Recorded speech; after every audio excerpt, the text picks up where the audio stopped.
Hey guys, Mono here.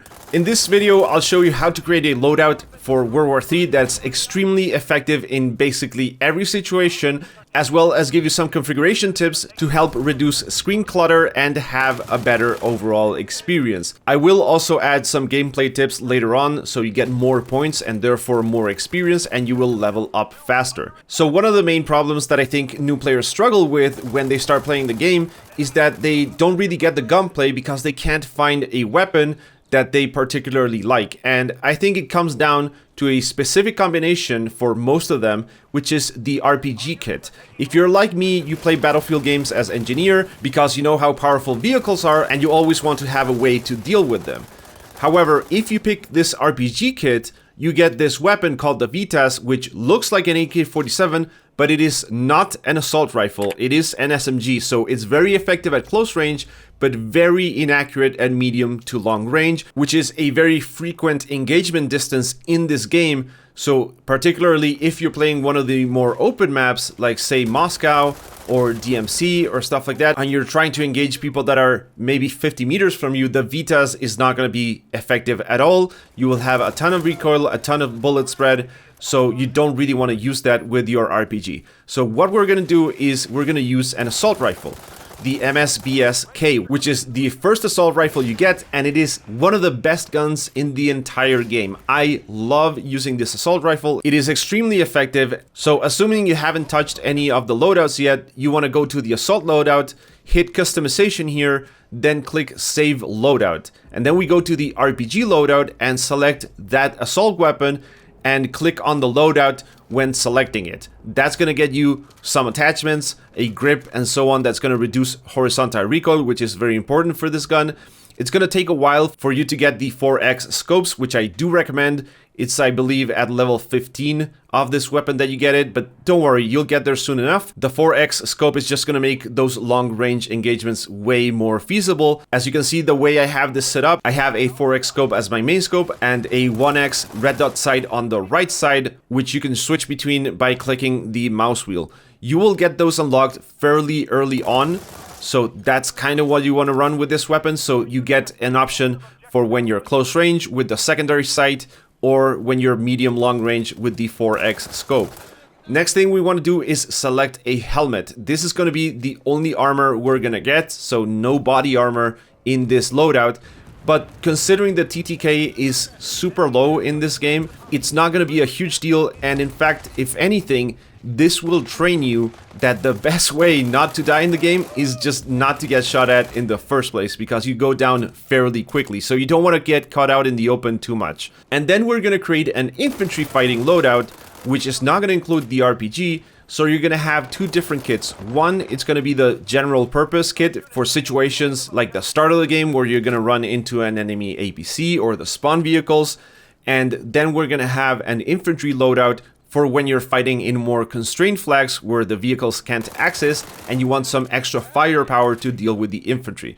So for the infantry loadout, we pick the same assault rifle and the Vitas in the secondary slot, get as much armor as you can, and for either of these, you can run the health kit or the ammo pack. I like running the ammo pack for the RPG loadout because it's very often that you need more RPGs than you actually carry to be able to take down a tank. So you want to have that immediate extra ammunition available to you to be able to just continue to deal damage to any vehicles. For the infantry fighting situation, you probably want to run the health kit because you will take some damage that you want to replenish as soon as possible. And since you're carrying both an assault rifle and an SMG, you should always have plenty of ammunition to deal with anything. Now, the way I like using this is, of course, you use the assault rifle for medium range, you use the Vita for short range, and you don't reload. You just switch between those two if there's a lot of enemies nearby, so you don't have to waste time reloading. Next thing we're going to do is set up our strikes. We're going to do one with the Flying Eye, the JDAM, and the Leviathan, and one with the Reaper, which is the jammer that's going to jam all of the enemy communications. It's going to jam their ability to call in strikes, and it's going to jam any defensive features that a vehicle might have that you might be dealing with. So if a vehicle has an AP system which intercepts your RPGs, you can throw a jammer and deal with that and then be able to damage the vehicle. Now, the reason we're picking the JDAM and not the HE artillery is because it is significantly cheaper and can one-shot any vehicle while also dealing damage to infantry. The JDAM is effective in a very long strip of terrain, so what you want to do is use that in either streets or open flags where you can just bomb across the flag. Especially if you know there's a vehicle trying to capture that flag, the JDAM will completely annihilate them. And the Leviathan, which is going to be your drone, is extremely effective at killing infantry, especially at range. So this is going to allow you to rack up those points. It's also fairly cheap, so you can field it very early in the round, which is something you want to do. You just want to pick a spot where nobody's going to see you, lay down, put the Leviathan, and then just use it to go support your team by killing some infantry. Now, one thing to note is that you can switch the components for your strikes mid-match, but you can't customize them. So they will be the default whatever it is that they are, which is not going to be a problem being a new player, but you do want to run a third strike with the Leo just so you can have a tank when you have the points for it. Alright, last thing we want to do before heading out to battle is tweak some settings to make the HUD take less of our screen, so we can actually focus on killing enemies and not on the map markers. But first thing we want to do is go to video settings and make sure we turn off volumetric fog and reduce motion blur to 0. Volumetric fog for some reason is a huge hit on performance for this game, so make sure that's disabled. There are some graphics guide out here on YouTube if you're struggling with performance, so check those out if you want. Then we go to gameplay options, and here in the comments tab, we want to set the HUD scale to 50%, which is going to reduce all of our HUD. So the clocks, the score markers, setting it at 50, I think is a good balance between usability and it not being intrusive and bothering you while you're playing. Then we want to head to soldier and set the opacity at 70, the scale at 80. This is going to affect your squad list, your player statuses, the strike panel, and so on. You might not like these specific settings, but it is good that you know that they exist because a lot of people complain about the HUD being way too intrusive. This is how you get rid of that. Next, we want to head on to map markers and do the same thing. Opacity 55, scale at 50. I think that makes the flag markers small enough and unobtrusive enough that they won't bother you while you're trying to shoot someone, but they're also going to be readable if you are looking for them. If you don't like these settings, again, you can tweak them to your liking, but I do want to make sure everyone knows about this.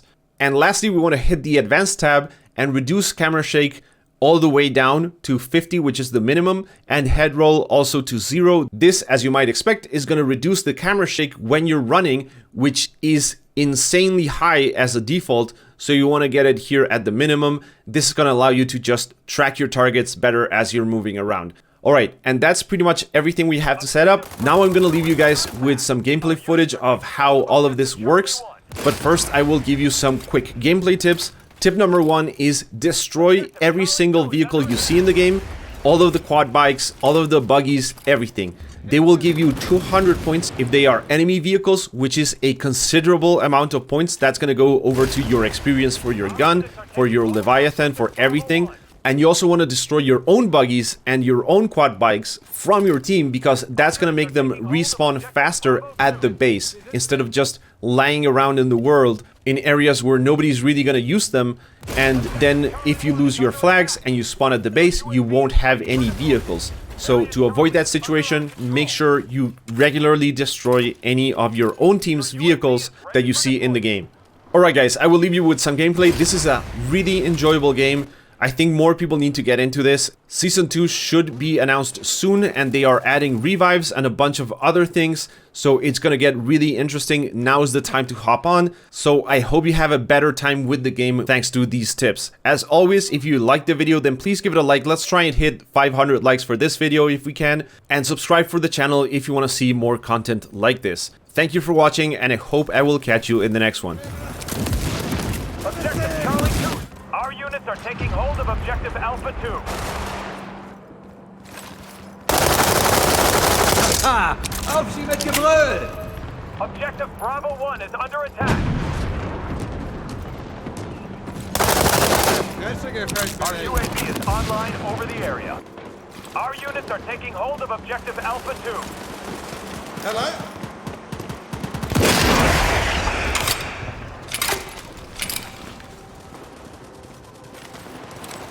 Hello? Enemy tank spotted in your area. Back here. Enemy airstrike fast approaching. Be advised, enemy offensive drone spotted in your AO. Enemy airstrike fast approaching. Our units are taking hold of objective Bravo 1.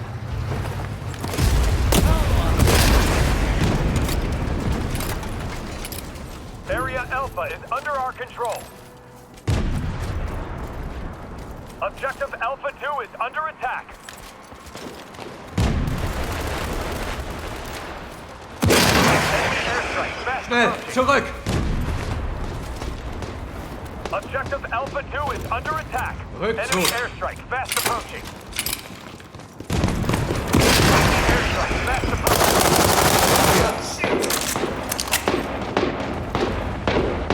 Objective Alpha 1 is under attack. Our units are taking hold of Objective Alpha 1.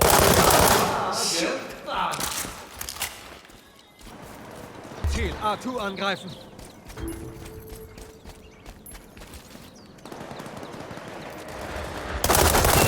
Schwer bewaffnet.